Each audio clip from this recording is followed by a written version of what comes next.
Basi, which is God. Most of those families, they still maintain slight relationships with their native, or their what would I call it, their origin.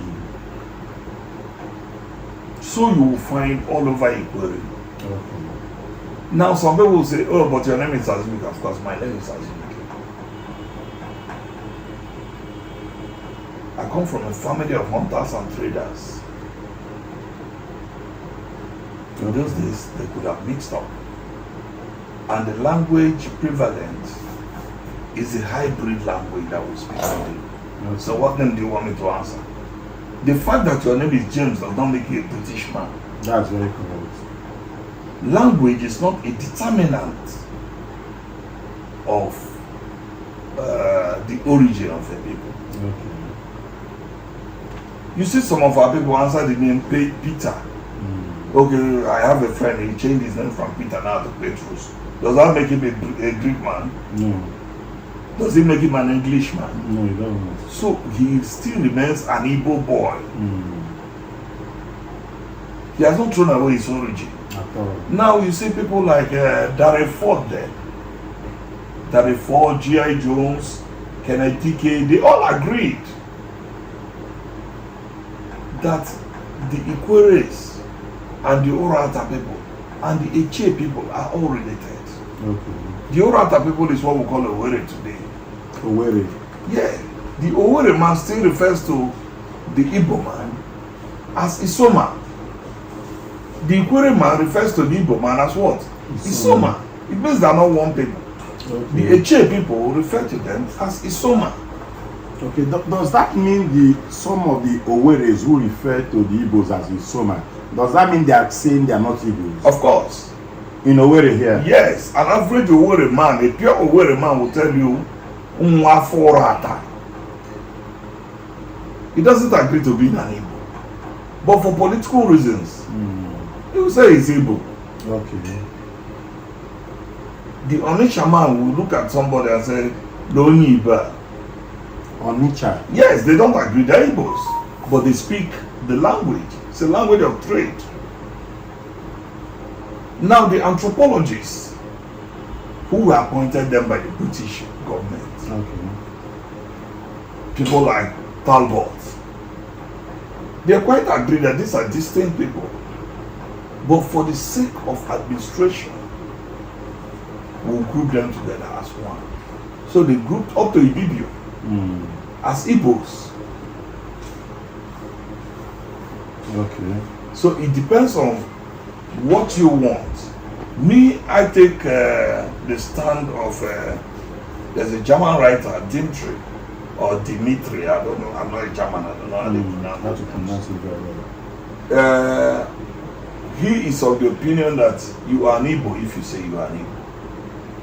And you are not an Igbo if you say you are not an Igbo. If you are not an Igbo, you are not an Igbo. No matter what anybody says. Okay.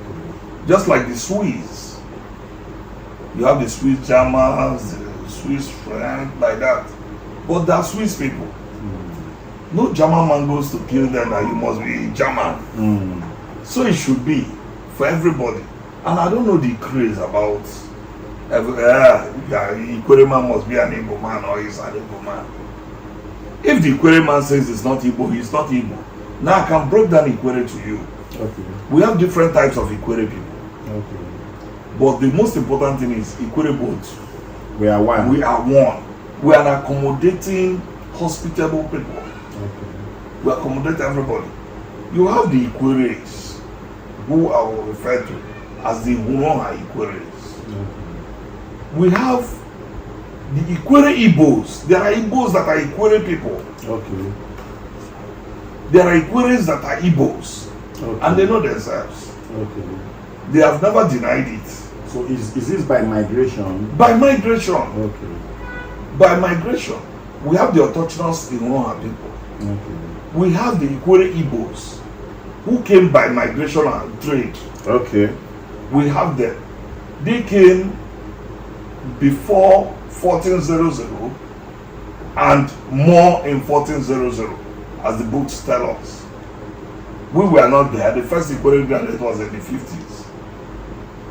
Which means education, though it came into Ikwere land, we didn't pick it up on time. Okay. Like the riverine areas. Indeed. The education of the Ikwere man came from the riverine, not the Igbo land.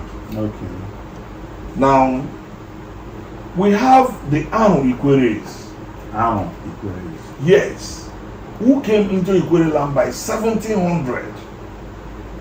Because if the Aro Confederacy fought a war between 1630 and 1670, they couldn't have immediately after the war start migrating. They put themselves together. First of all. So, give or take, by 1700 they were here as traders. Okay. They didn't come that these are my brothers. No. They came as traders. Okay. So, after that, you also have people, there was a mad rush again into Ikwere land with the amalgamation. In, when was the amalgamation? In 1900, I think. About that. Then by 1912, Port Harcourt was acquired. 1912, 1913, people came all the way from Onitsha and from the Igbo hinterlands all to Port Harcourt for the construction of railway. Okay. You have those people. Okay. But before then, you also have those I will refer to as the recaptives. The captives. The captives. They were, because there was war in Lagos, they couldn't drop the slaves they found in the ships. So Port Harcourt was the next place. Port Harcourt and Calabar. So the captives came between 1880 and thereabouts, before 1912. Okay. So you also have the Hausas. The Hausas. Yes, the Hausas, you have them, a lot of them. You find them at Elele in large number. As Ikweres. They're Ikwere people. We call Hausa Elele. The Elele there makes them Ikwere. Whether you like it or not, they speak Ikwere better than me and you. They marry our wives. And our they've daughters. lived there all their life. They've lived there since 1890. Wow. Their history is very straight. They came in 1890.